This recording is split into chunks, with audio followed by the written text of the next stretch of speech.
শীত প্রায় উধাও বললেই চলে, কারণ ঊর্ধ্বমুখী পারদ। এই ঊর্ধ্বমুখী পারদের কারণ কি? কেন হঠাৎ করে শীত উধাও? প্রতিনিধি বিশ্বজিৎ আমাদের সঙ্গে রয়েছেন।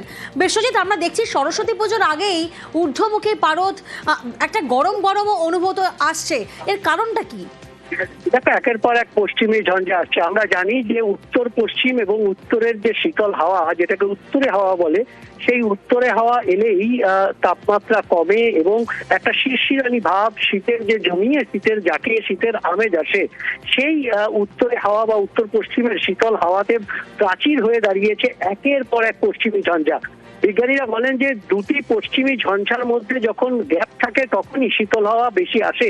সেই শীতল হাওয়া আসার পথে বাধা হওয়ায় এই পশ্চিমী ঝঞ্ঝার কারণেই তাপমাত্রা ঊর্ধ্বমুখী। তবে আজও কাল যেমন তাপমাত্রা বাড়বে। ধন্যবাদ বিশ্বজিৎ। দক্ষিণবঙ্গে অর্থাৎ আর জাঁকিয়ে শীত নয়, তবে উত্তরের দিকে যদি আমরা নজর রাখি, উত্তরে কিন্তু জাঁকিয়ে শীত। উত্তরের আপডেট কি? পার্থ প্রতিনিধি আমাদের সঙ্গে রয়েছেন। পার্থ, উত্তরবঙ্গের ওয়েদার আপডেট কি? দেখো, উত্তরবঙ্গে পাহাড় থেকে সমতল সর্বত্র কিন্তু আকাশ মোটের উপর পরিষ্কার রয়েছে।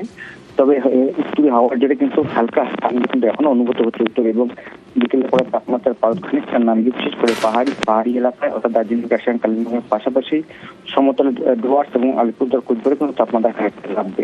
তবে সকাল থেকে আকাশ ঝকঝকে পরিষ্কার রয়েছে এবং ঠান্ডাও কিন্তু বেশ অনুভূত হচ্ছে গোটা উত্তরবঙ্গ জুড়ে। এবং সরস্বতী পুজো অর্থাৎ আগামী 23 জানুয়ারি পর্যন্ত এমনই আবহাওয়া থাকবে, এমনটাই আবহাওয়া